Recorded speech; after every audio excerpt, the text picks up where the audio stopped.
What does pleasure mean to you? Is it the thrill of hearing your teams won at the last minute, shouting in a packed pub in Manchester? Or maybe it's the rush of a new romance, like a spark-filled date in a candlelit London bistro.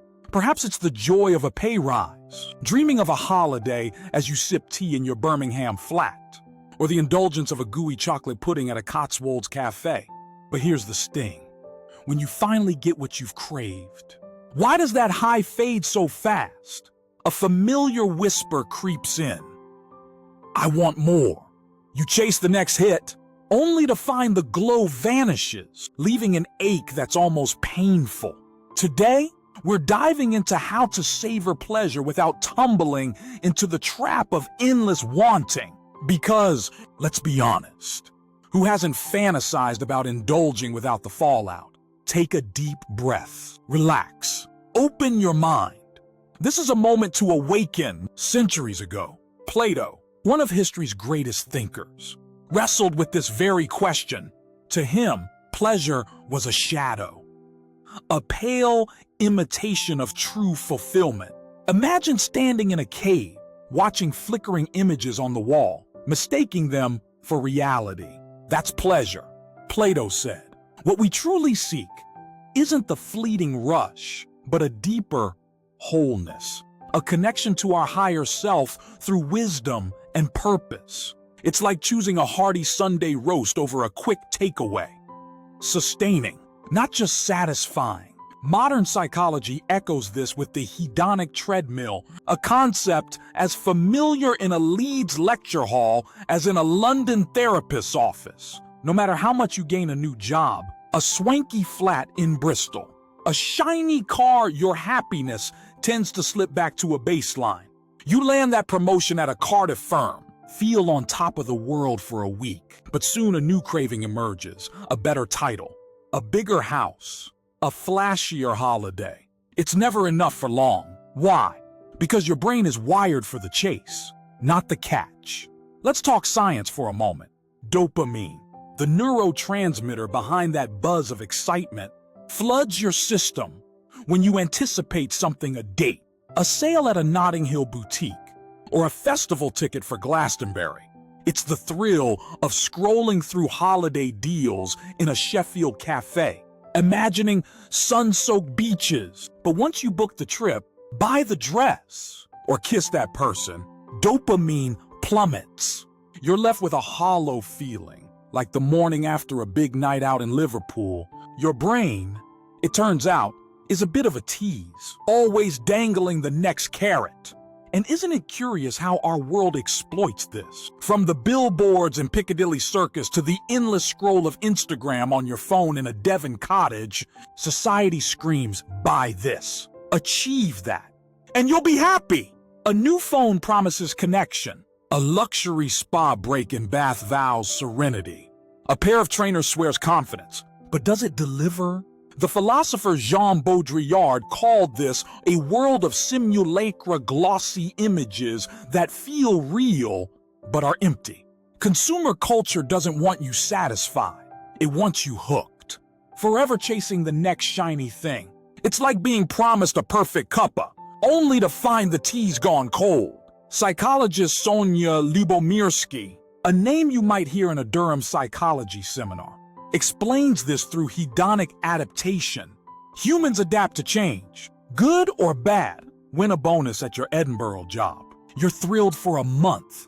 Then it's just your new normal. Move to a charming terrace in York. The novelty fades, and you're eyeing a bigger place. Even love adapts. A whirlwind romance in Brighton feels magical. But soon you're bickering over whose turn it is to make the tea. It's not that you're ungrateful, it's how we're built.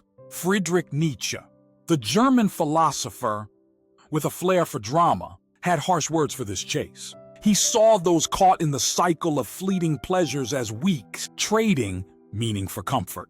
Imagine a lad in a Newcastle club chasing one drink after another, never satisfied.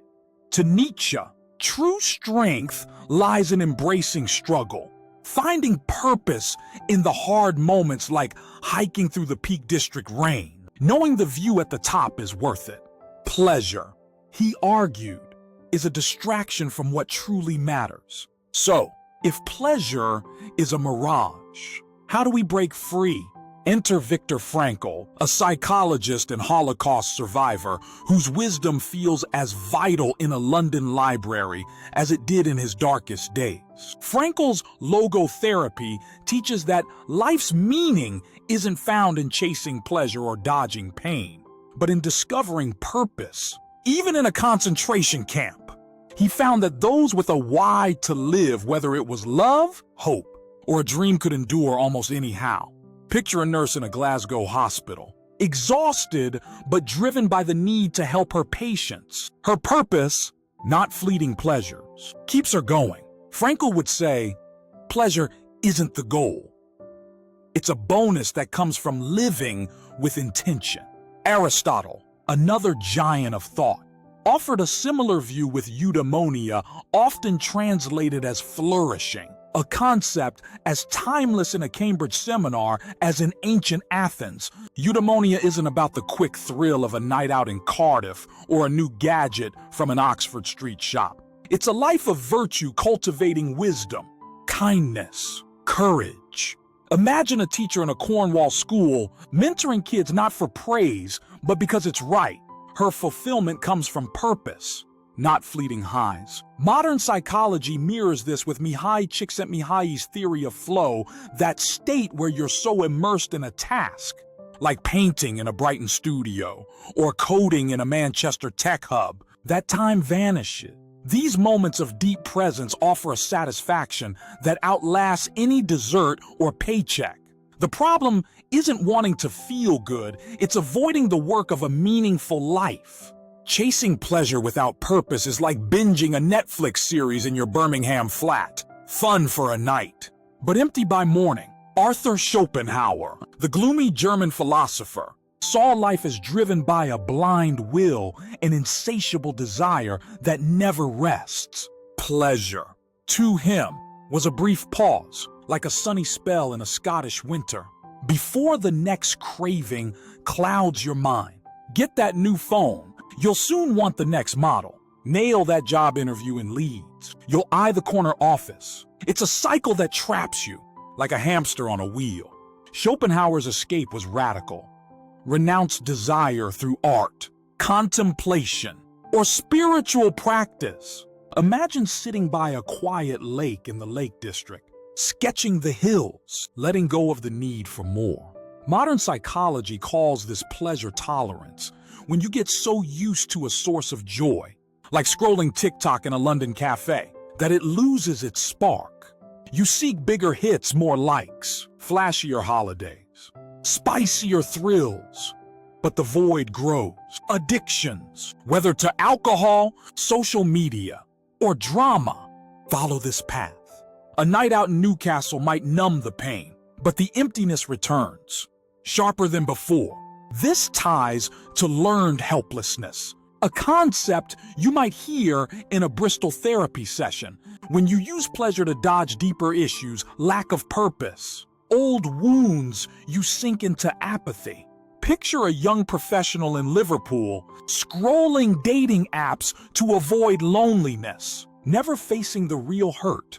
By numbing the pain, they stay stuck, like a car spinning its wheels in mud. But what if, instead of running, you listen to that discomfort? Søren Kierkegaard, the Danish philosopher, saw anxiety as a gift, not a curse. It's the moment you stand at a crossroads, free to choose your path. Imagine feeling restless in your cozy Cardiff flat, unsure of your next step. That unease, Kierkegaard would say, is your soul nudging you toward growth. Modern therapies, like cognitive behavioral therapy, agree, facing your fears. Whether it's a tough talk with a mate in Glasgow or admitting you're lost in your career, unlocks healing. Avoiding pain keeps you trapped. Embracing it sets you free. Nietzsche put it bluntly, he who has a why to live can bear almost any how. Picture a volunteer in a Devon food bank, tired, but driven by the need to help. Her purpose transforms struggle into growth, like a seed breaking through soil, This isn't about denying pleasure, it's about putting it in its place. A pint with friends in a York pub is lovely, but it's the connection, not the beer, that fills your soul. So, how do you escape the hedonic treadmill? It starts with rethinking happiness. It's not a destination, like catching a train to London Euston. It's a process, a way of living. Eastern philosophy, like mindfulness practiced in a quiet Bristol yoga studio, teaches us to anchor in the present. Instead of chasing the next thrill new trainers, a bigger, flat savor the now. Notice the steam rising from your morning tea in a Sheffield kitchen, the laughter of kids in a Brighton park. This presence, this grounding, cuts through the cycle of want. Psychologist Susan David, whose work resonates in therapy rooms from Edinburgh to Exeter, calls this emotional agility. It's not about suppressing tough feelings, loneliness after a breakup, frustration in a dead-end job, but letting them flow. Imagine sitting in a London park, feeling the weight of a bad day. Instead of scrolling to escape, you breathe. You feel, you let it pass. This courage to face discomfort builds a resilience that pleasure chasing can't match. True fulfillment often lies in giving. Positive psychology, studied in universities from Durham to Bath, shows that helping others, volunteering at a Cardiff charity shop, mentoring a colleague in Birmingham brings deeper meaning than any purchase. Picture a baker in a Cornwall village, sharing her scones with neighbors. Her joy isn't in eating the scones, but in the smiles they spark. Purpose, not pleasure, fills her heart. Let's ground this in British life. Imagine Sarah, a nurse in Glasgow. She's exhausted, working long shifts, tempted by quick fixes, a weekend bender, a shopping spree. But inspired by Frankel, she finds purpose in her patients' gratitude. She starts a support group for colleagues, channeling her energy into meaning. The exhaustion doesn't vanish, but it's bearable, like a hiker enduring rain for a stunning Lake District view. Her why transforms her how. Or take James, a marketing exec in Leeds. He's climbed the ladder, bought the flashy car, but feels empty. Learning about eudaimonia, he shifts focus to mentoring young professionals, finding flow in their growth. His happiness isn't tied to bonuses anymore, it's in the impact he makes, like a craftsman building a lasting legacy. Then there's Emma, a teacher in Brighton. She used to chase thrills, new gadgets, fancy holidays, but felt hollow. Inspired by Csikszentmihalyi, she dives into her art, losing herself in painting seascapes, the flow state, like a musician lost in a Glastonbury set, brings a joy that outlasts any purchase. Her life feels full, not because she has more, but because she's present. Finally, consider Tom, a barista in Cardiff. He's stuck in a cycle of late nights and online shopping, numbing his loneliness. Reading Kierkegaard, he faces his anxiety, joining a local writing group, sharing his stories. He finds purpose, like a sailor spotting land. His discomfort becomes a guide, not an enemy. These stories show that pleasure, while lovely, is a fleeting guest. Meaning is the home you build. In Britain, where we're taught to keep calm and carry on, this can feel radical. We're surrounded by messages ads on the tube, influencers on your phone in a Devon cafe pushing instant gratification. But true freedom comes from accepting life's messiness. The emptiness you feel after the high isn't a flaw, it's a call to grow. Here's a practice to start today, rooted in British life. Each morning, as you brew your tea in a Manchester flat or walk your dog in a Cotswolds lane, set an intention, one meaningful act. Maybe it's calling a mate in Newcastle to listen, not just chat, or helping a neighbor in Bristol with their shopping. Journal. The result. How did it feel? This builds a habit of purpose, like laying bricks for a sturdy house. Try mindfulness. 2. Next time you're in a London park or a quiet Yorkshire moor, Pause. Notice 5 things: the rustle of leaves, the chill of the air, the smell of damp earth. This anchors you in the now, cutting through the urge to chase more. It's like savoring a slow-cooked stew, not gulping a fast food burger. When discomfort hits maybe a tough day at your Edinburgh job, don't run to Netflix or a night out in Cardiff. Sit with it. Journal. What's this feeling telling me? Am I avoiding a bigger truth?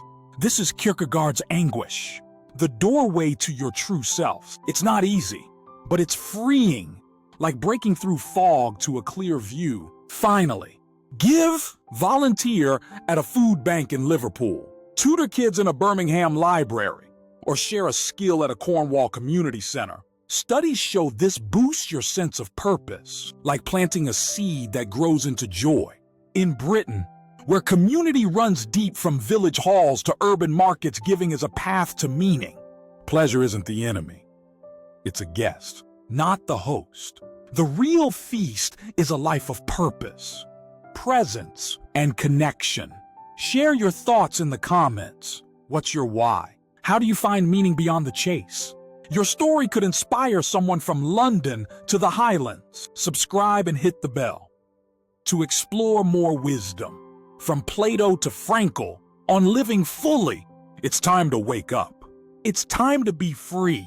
I'll see you in the next video.